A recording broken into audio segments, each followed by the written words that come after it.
Solo Leveling is easily one of the most hyped anime releases we've seen in a while. The characters are mostly charismatic, and the protagonist, Sung Jin Woo, is undeniably badass. While it breaks away slightly from the typical isekai formula, it still incorporates the familiar dungeon and gaming elements, creating a world that feels fresh yet familiar. The animation is stunning, making the battles and key moments incredibly striking and fun to watch. But despite all this, Solo Leveling makes a critical mistake that undermines one of the most important aspects of storytelling. It twists the logic of the hero's journey from the very beginning. The journey of a protagonist is compelling and meaningful for a few key reasons. At the start of the story, we're introduced to a world filled with problems, often unpleasant or flawed in ways that feel relatable. The struggles faced by the hero at the beginning help us connect with them. They might live a simple, unremarkable life, experience some kind of tragedy, or find themselves excluded from their community for reasons beyond their control. Over time, they strive to prove their worth and overcome their challenges. But what truly makes a hero's journey captivating is the adventure that follows, one filled with uncertainties. Because that's how life is. That's the essence of the human experience. It's why some stories resonate with us more deeply than others.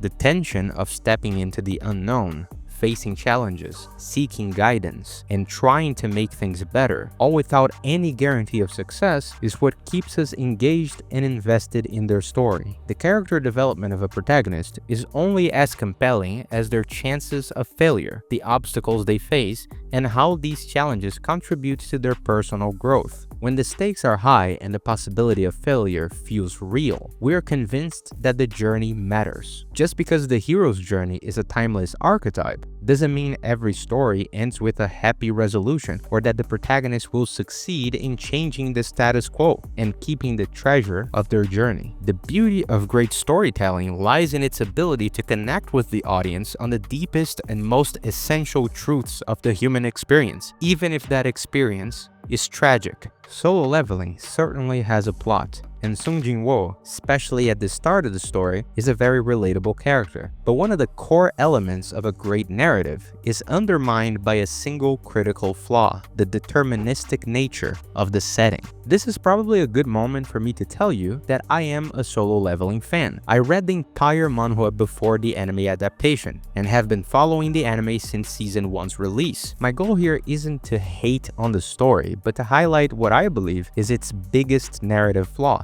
And it's a flaw that is hard to miss. The world of Solo Leveling is structured in a way that severely limits its characters. Hunters can only be as strong as their ranks allow, and once a rank is assigned, only in extremely rare cases, through a reawakening, can someone grow stronger. This setup creates a problem. It makes Sung Jin Woo absurdly privileged and overpowered because he's the only one who can solo level his way up the ranks. At first, this might feel like a legitimate journey, but it quickly becomes clear that the system, and in this case, it's a literal system, is completely rigged in his favor. Of course, he is the protagonist, so it makes sense for him to have a unique quality or an unfair advantage. This is especially common in shonen anime, where the main character often has something that sets them apart. But in Solo Leveling, the sheer disparity in power between Jin Woo and the rest of the cast, combined with the deterministic limits on everyone else's growth, turns him into the obvious solution to every major threat. Any skin in the game he might have is completely removed. The tension disappears, and every dungeon and boss fight becomes far less interesting. After all, the system seems capable of solving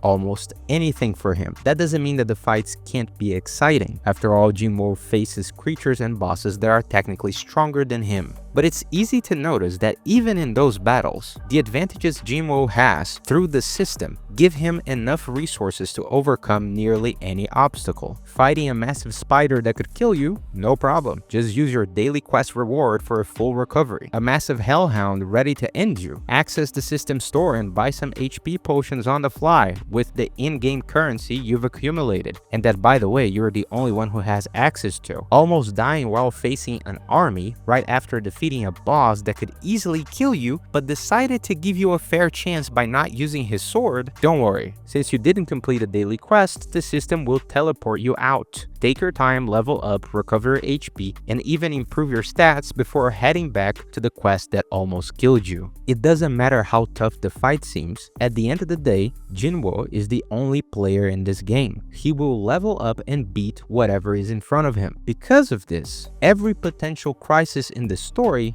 feels somewhat trivial. I'm not going to spoil what happens in the manhwa, but even based solely on the anime, it's already clear that the challenges Sung Jin Woo faces will eventually be within his ability to handle. Some might be more difficult than others, but he will always find a way, or at least that's the impression we have as the audience. More than that, he's the only one who can figure it out because he's the only one leveling up and truly getting stronger. Solo leveling is to a degree a hero's journey, but because of how predictable it is, the emotional connection we can form with the story becomes severely limited. In a sense, solo leveling undermines its own storytelling by compromising both the protagonist's character development and the world building through the selective determinism of the narrative. Now, as I mentioned before, I'm a solo leveling fan, and because of that, I believe there are good reasons to watch the anime. The thing about solo leveling is that it prioritizes the spectacle over the depth of its storytelling. The visuals and the dynamism of the fight scenes are some of the best I've seen in recent anime. The way power is displayed, especially by Jin Woo, is insanely cool. If you grew up watching shonen anime like I did, you know how exciting it can be to watch a really good, well-animated battle, even if you already have a pretty good idea of who's going to win in the end. Besides, Jin Woo is a genuinely solid protagonist. Is he overpowered compared to the rest of the world?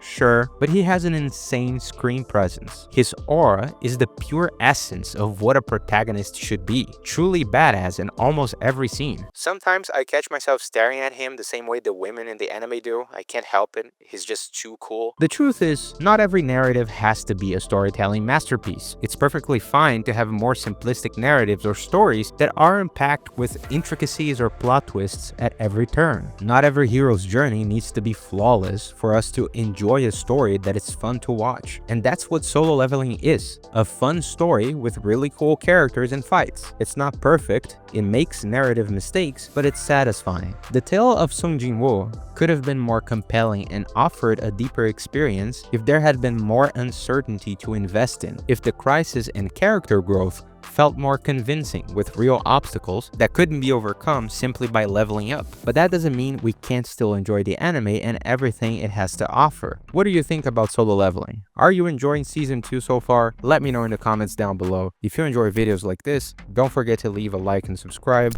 It's a great way to support creators you enjoy and it's always deeply appreciated. Thanks for watching and I'll see you next time.